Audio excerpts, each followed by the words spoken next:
Could Cam Johnson be the solution to the Orlando Magic's offensive struggles? Reports are saying that he's going to be on the move this trade deadline, so should the Orlando Magic front office be aggressive and try to help this offense as they continue to look stagnant against a lot of the Eastern Conference opponents that they are facing lately? Guys, welcome into Magic Digest, where we cover the Orlando Magic just about daily. I'm your host, Patrick Previty, and today we're going to be breaking down whether or not the Orlando Magic should be aggressive at this trade deadline, specifically to go get Cam Johnson. So we've talked about Cam Johnson in the past before, but we've kind of, stayed away a bit from some of the trades. We've talked about De'Aaron Fox, Colin Sexton, just because those are rumors that have been a little bit more substantiated than just what you might see.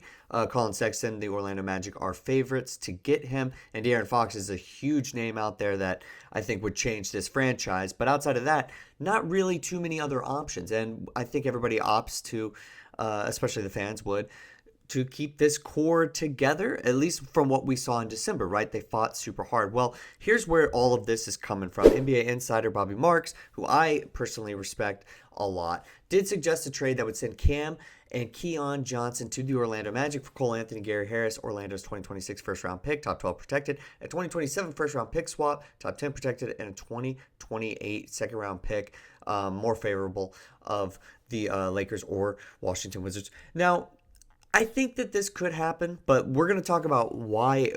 First of all, we're going to talk about why it could happen. Then we're going to talk about why it should, and then we'll get into kind of some of the naysayers and the understanding, the other side of this take, right? The fit kind of makes sense, or at least the need kind of makes sense here, right? The argument is by potentially, adding a guy who shoots as well as Cam Johnson, this Orlando Magic offense should be able to take off, should be able to create spacing for Paolo Banchero and Franz Wagner. We've all seen what Paolo Banchero is looking like right now. He's not looking the same. But if you can add a guy like Cam Johnson who can space the floor, that could be a really big help to this offense. We know that we're last in shooting in the NBA, and he's shooting almost 42% from the three-point line. He's also showing the ability that he can score, and what's going on in Brooklyn right now, they can kind of hone in on him, right? But he's still kind of showing that he can be productive, and I think that could really help Franz and Paolo, and maybe potentially when Jalen Suggs gets back. I mean, we certainly don't want Jalen Suggs to have a ton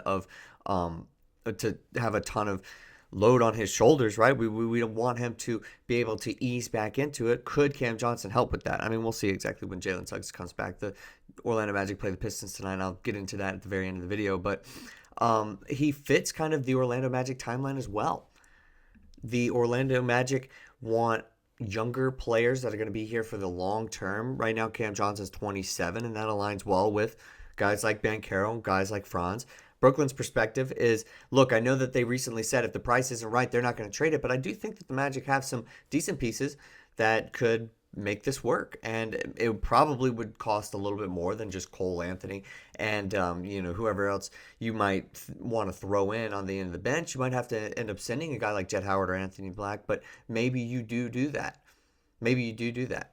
I mean, I think that it kind of makes sense. And then obviously there are strong connections with head coach Jamahl Mosley and Cam Johnson's former Sun teammate Bridges. There's kind of like some stuff there. Okay, so now there's a strategic push for the playoffs. I definitely think that is a part of what is going on here. I don't think that this team needs to make a trade to make the playoffs. I don't think they need to trade to get out of the 500 rut that they're in right now.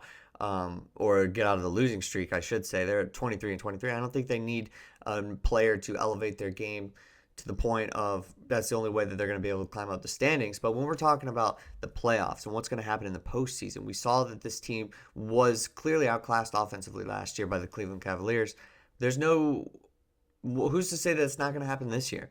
I have seen improvement from this team, and I do like a lot of the players on this team. Specifically, I've seen major improvements from Franz shooting from when he's been out there. And then I think Jalen Suggs offensively can help Paolo Banchero when, he doesn't have it going. But who's to say that doesn't happen again, specifically in a Game 7 again or in a Game 6? I mean, that would be pretty bad, and I think Cam Johnson would help. Why, And so I think that's why it could happen, and partially why it should happen, right? Is like his skill set fits. He brings Orlando that offensive presence, and there's long-term potential there. Now, why it probably won't or shouldn't happen? Well, first of all, one of the bigger pieces and names in this trade is Cole Anthony, and he is the heart and soul of this team. I have put up this graphic multiple times over the last month or so, and if you have been paying attention, all of his numbers across the board have been slowly inching up. He was slumping so hard at the very beginning of this year.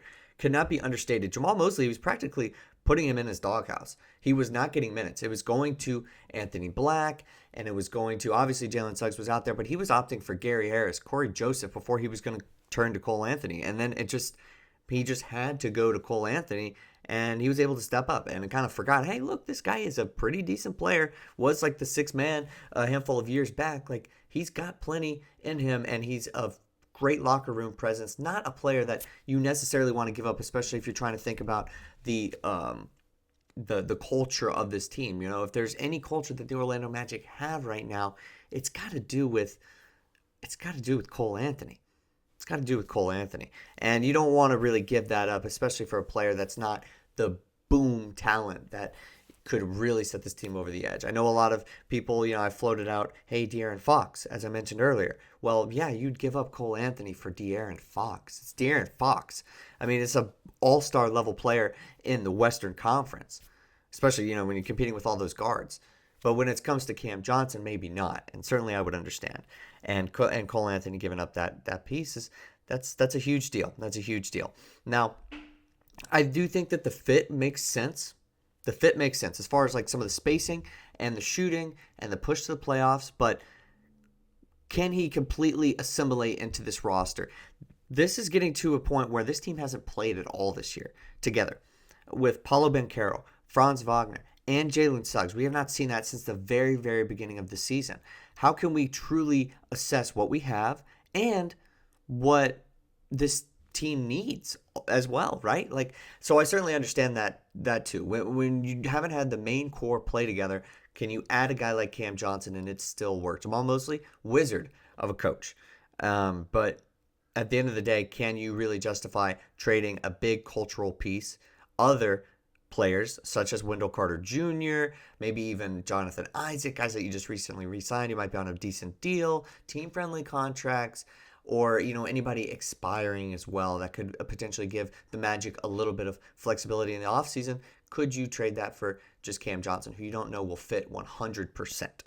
You don't know you don't know very much if any player is going to, fit 100%, but is it a riskier move in that sense? Also, why it probably won't happen. This front office has shown that they're going to stick with their guys. And certainly I understand that. But I think that there should be a look to Cam Johnson, especially if you can kind of afford that asking price. I think it's a little bit lower if you can maybe avoid Cole Anthony in that trade culture-wise. I don't want to give up Anthony Black either.